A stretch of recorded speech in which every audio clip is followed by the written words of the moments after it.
अल्हम्दुलिल्लाह अल्लाह के फजलो करम से मैं फर्स्ट डे से मेहनत कर रहा हूँ और इलेक्शन शुरू हुए इसलिए मेहनत नहीं कर रहा हूँ। मैं मेहनत हर वक्त करता हूँ और करते आया हूँ, आगे भी करता रहूँगा। आपने जो कहा है कि सब लोग प्रचार में लगे हुए हैं, तो ये लोग प्रचार खुद का कर रहे हैं। जिस तरह से ये अभी मार्केट में हम देख रहे हैं कि पटाखे की लड़ा लगाई जा रही है, बड़ी बड़े होल्डिंग्स लगाए जा रहे हैं और रिक्शे घुमाए जा रहे हैं। इससे ये नहीं पता चल रहा है कि ये आवाम के दुख दर्द में काम आ रहे हैं या खुद का प्रमोशन कर रहे हैं, खुद को प्रमोट कर रहे हैं। मेरे को लगता कि सबसे अहम जरूरी बात ये है कि घर घर जाकर आवाम की तकलीफों को समझना चाहिए। हम इलेक्शन में क्यों खड़े हैं, इसका मकसद आवाम तक के पहुंचाना चाहिए, जो कि अल्हम्दुलिल्लाह जफर बिल्डर हर घर तक के पहुंचने में कामयाब हो रहा है। अपनी माँ बहनों से, अपने भाइयों से ये जानने की कोशिश कर रहा है कि आपकी प्रॉब्लम क्या है, क्या आपके बच्चे सही तरीके से स्कूल जा पा रहे हैं, क्या आपके बच्चों को स्कूल में तालीम सही तरीके से मिल पा रही है, क्या आपके महानगर पालिका से रोजमर्रा में से मिलने वाली सहूलतें आपको मिल पा रही है या नहीं मिल पा रही है, आपके घर के सामने का रोड सही है, आपके ड्रेनेज लाइन का सिस्टम सही है, आपको पीने का पानी कहीं गंदा तो नहीं आ रहा, मैं आपके क्या काम आ सकता हूँ, मैं आपकी क्या खिदमत कर सकता हूँ। जफर बिल्डर इस बात पर फोकस कर रहा है। मैं इस बात पर यकीन नहीं करता हूँ कि बड़े बड़े होल्डिंग्स लगाने से आपको वोट मिल जाएंगे। मैं इस बात पर बिल्कुल भी यकीन नहीं करता हूँ कि जो पटाखों की लड़ा लगाएंगे और रॉकेट लगाएंगे, आसमान में जाके ब्लास्ट होंगे और उसका एक नजारा सामने आएगा, मैं समझता हूँ इससे भी वोट नहीं मिलेंगे। मैं समझता हूँ कि तुम गाड़ी में बैठकर पब्लिक को हाथ हिलाते हुए निकल जाएंगे, इससे भी वोट आपको नहीं मिलेंगे। हाँ, अगर आपको वोट मिलेंगे तो आवाम के दरमियान में रहने से वोट मिलेंगे। आपको वोट मिलेंगे तो आवाम की तकलीफ को खुद की तकलीफ समझना पड़ेगी। आपको वोट मिलेंगे रात बेरात जब किसी का फोन आएगा आपको उसके लिए भागना पड़ेगा। इससे आपको वोट मिलेंगे।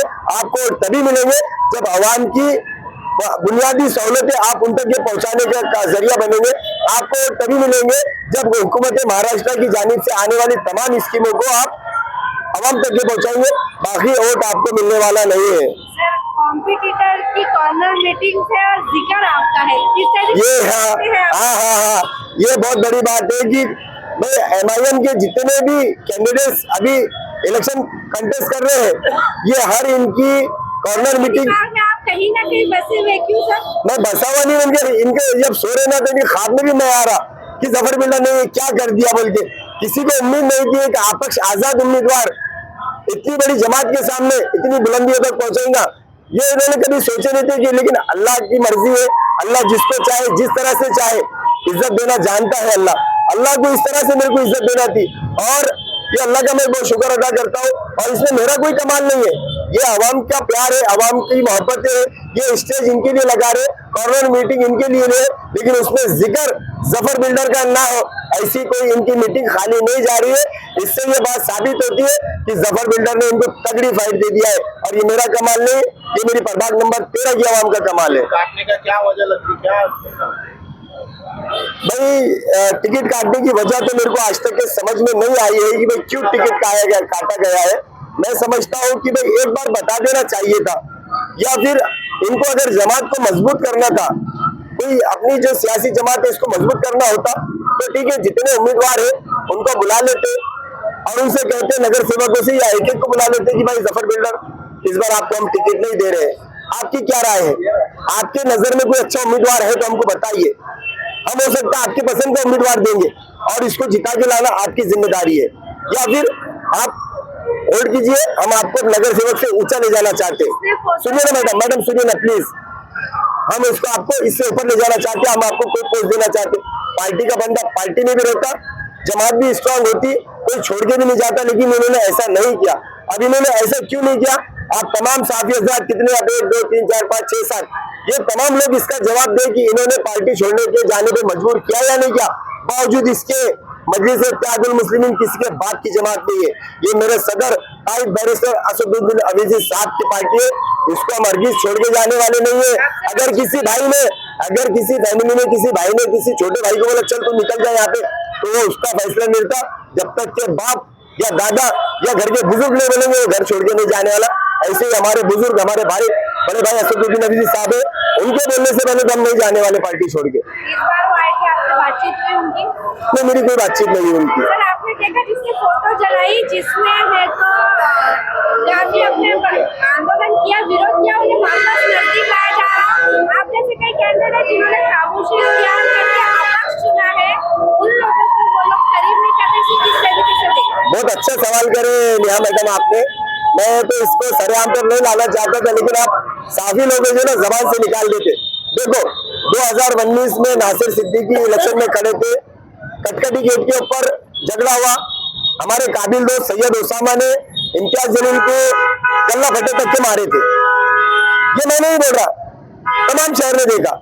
उसके बाद में बाईजीपुरा के अंदर से 2015 में जब मैं इलेक्शन कंटेस्ट किया, अमर बिन हत्रा टिकट मांग रहे थे, उनको नहीं मिला, उन्होंने काले झंडे बताए थे।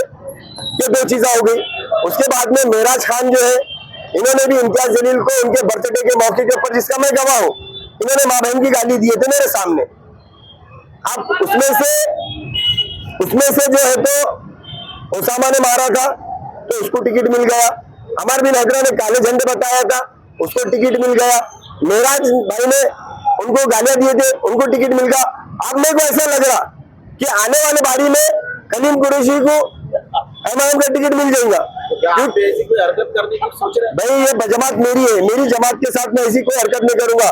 देखिए मेरा टिकट नहीं, मैं गैर सियासी हरकत बिल्कुल नहीं करने वाला। मैं नहीं चाहता कि मेरे असदुद्दीन अवीसी साहब की पार्टी को किसी भी तरह से कोई दाग लगे। जिस थाली में खाए उस थाली में छेद नहीं कर सकते। जफर बिल्डर एहसान जानने वालों में से किसी ने पैर में से कांटा भी निकाला, उसका भी एहसान याद रखेंगे। जिसने कतरा दिया उसको समंदर लौटाएंगे। इसलिए मैं नहीं चाहता मजलिस इत्तेहाद मुस्लिमीन के किसी भी किस्म का दाग लगे। मैं चुन के आने के बाद में अल्लाह को गवाह रख के बोल रहा, मेरी जितनी भी सीट चाहे एक हो चाहे दो, तश्तरी में सजा के असदुद्दीन अवीसी साहब को दूंगा और बोलूंगा देखो साहब ये इम्तियाज जलील का गलत फैसला था। कैंडिडेट तो एमआईएम की हरा के जीतेगी ना। वो कल तक के राष्ट्रवादी में थे, ये बात याद रखो। जितेंद्र अवार्ड का स्वागत कर रहे थे, जो भगवाधारी पार्टियों के साथ में उनके साथ में थे, गणेश विसर्जन के अंदर पूजा कर रहे थे। मैं नहीं बोल रहा, सोशल मीडिया पे आप तमाम ने वो विजुअल देखे हुए, मैं नहीं बोल रहा, तो इनका क्या भरोसा है। दूसरी बात, अगला गिरा पिछला होशियार। इनको अब ये मालूम हो गया कि 5 साल के बाद में अगला नगर सेवक को टिकट नहीं मिलता, इनको मालूम पड़ गया। अब इसकी क्या गारंटी है चुन के आते हुए दूसरी जमात में नहीं जाएंगे? बिल्कुल जाने वाले हैं ना, क्यों मेहनत करेंगे। और दूसरी बात, सबसे पहले मैं एक बात बताना चाहता हूँ, ईमान लाया मैं अल्लाह पर, ईमान लाया मैं उसके रसूल पर, कयामत के दिन पर, और मालदारों को हज और ज़कात देने पर। तो क्या मैं मुसलमान नहीं हूँ? आज हमारा मुकाबला प्रभाग नंबर 13 के अंदर मुसलमान का मुसलमान से है, ईमान वाले का ईमान वाले के साथ में है। इसके बावजूद तुम किस तरह से कह सकते हो कि हमारी कौम वालों को वोट दो? हमारी कौम का मसला है, जमात का मसला है। अरे भाई हम कौम के नहीं है, हम मुसलमान नहीं है। हम क्या मंदिरों में घंटे बजाने वाले नजर आ रहे हैं तुमको? क्यों कौम को गुमराह कर रहे हो? क्या ये हम ईमान वाले की अलामत नहीं है? क्या हम नमाज नहीं पढ़ते? क्या हम रोजा नहीं रखते? आप मजलिस इत्तेहाद मुस्लिमीन में चले गए तो आप ईमान वाले हो गए। हमने मजलिस इत्तेहाद मुस्लिमीन से इलेक्शन नहीं लड़े तो हम काफिर हो गए, हम मुनाफिक हो गए। क्यों मेरे भाई? जितना दर्द हमारे सीनों के अंदर जो कौम और मिल्लत का है, मैं बताता हूँ। जितने उम्मीदवार खड़े, बताइए किसके सीने में? जफर बिल्डर रात बेरात हॉस्पिटल में जा रहा है, जफर बिल्डर रात बेरात पुलिस स्टेशन में जा रहा है, जफर बिल्डर रात बेरात किसी भी माँ बहन की तकलीफ को सुनने जा रहा है, जफर बिल्डर दौलताबाद में होने वाले दंगों पर कुर्बानी के नाम पर जेल में डालने वालों के लिए जफर बिल्डर खड़ा रह रहा है। राम मंदिर का मसला हो रहा है, जफर बिल्डर खड़ा है। इम्तियाज जलील साहब, आपने मेरे महल्ले को, बाईजीपुरे को कोरोना के कार्यकाल में कहा था कितना बस्तर एरिया है, कितना गलीज एरिया है, हमने बर्दाश्त किया इम्तियाज जलील साहब। उसके बाद में राम मंदिर के वक्त में तुमने मेरे बारी कॉलोनी के नौजवानों को बटन प्लेयर बोल दिया, वो भी हमने बर्दाश्त किया साहब। लेकिन अब ये बर्दाश्त नहीं कर रहे कि तुम हकदारों के हक मारो। लेकिन फिर भी इम्तियाज जलील साहब, आपके लिए मेरे दिल में इज्जत है। उनके आने के बाद उनका फैसला क्यों नहीं माना, वो जवाब दीजिए। क्या बोले? उनका फैसला क्यों नहीं माना आपने, वो जवाब। अच्छा, बहुत अच्छी बात कही मेरे भाई, मेरा काबिल दोस्त, बहुत अच्छी बात कही आपने। उनसे आप एक बात पूछिए, क्या आपने इस बात के ऊपर मशवरा करे थे क्या?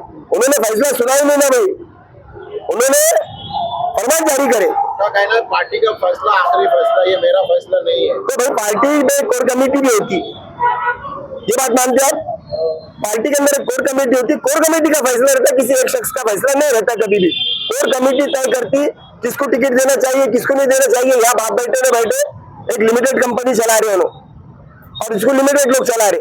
या पैसे लेन देन मैंने वो चीज देखा नहीं, वो चीज का मैं इल्जाम लगा नहीं सकता, क्योंकि अल्लाह के नबी सल्लल्लाहु अलैहि वसल्लम ने फरमाया, तुम अगर किसी के ऊपर कोई ऐसा इल्जाम लगाते हो जो उसके अंदर नहीं है, तो तुम्हारी मौत तब तक की नहीं होगी जब तक कि तुम उस इल्जाम में खुद गिरफ्तार ना हो जाए। तो मैं ये इम्तियाज जलील के ऊपर इल्जाम नहीं लगाऊंगा, किसी से पैसे लिए नहीं लिए, क्योंकि मेरे को पैसे का कोई ऑफर नहीं हुआ था, इसलिए मैं नहीं लगा सकता इल्जाम। आखिरी सवाल, जो कट्टर एमआईएम के कार्यकर्ता थे उन्होंने कहा नीम का पत्ता कड़वा है, क्या कहेंगे? आगे क्या नहीं भाई, अगर तुम मेरे को बोलेंगे नीम का पत्ता कड़वा है, छोटे बच्चे को पूछेंगे तो नीम का पत्ता कड़वा है, इसमें आगे बोलो, आगे बोलो, नहीं बात को मुकम्मल करो, अभी आगे बोलो, नीम का पत्ता कड़वा नहीं, मैं आगे नहीं बढ़ूंगा, मैं आगे नहीं बढ़ूंगा, क्या नारे, अच्छा नीम का पत्ता कड़वा से रहता है सबको मालूम, मैं आगे नहीं बढ़ूंगा, क्या नहीं, क्या मेरे को बोलो, मैं जवाब दे रहा, मैं क्या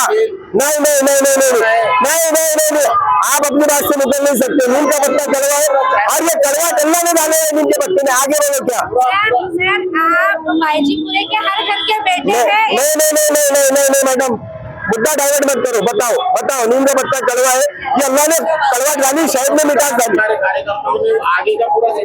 अगर किसी ने ऐसा बोला है तो इनका ये गलत बात है, किसी भी शख्स के बारे में इस तरह से नहीं बोलना चाहिए। उसकी मैं बताता, मैं अल्लाह के नबी सल्लल्लाहु अलैहि वसल्लम के दौर के अंदर एक यहूदी बादशाह अल्लाह के नबी सल्लल्लाहु अलैहि वसल्लम की खिदमत में हाजिर हुआ, तो अल्लाह के नबी सल्लल्लाहु अलैहि वसल्लम का एक मकाम था जिस जगह वो बैठते थे, तो अल्लाह के नबी सल्लल्लाहु अलैहि वसल्लम खुद उठकर गए और वो बादशाह को रिसीव किया और अपनी जगह पर लाकर बिठाया।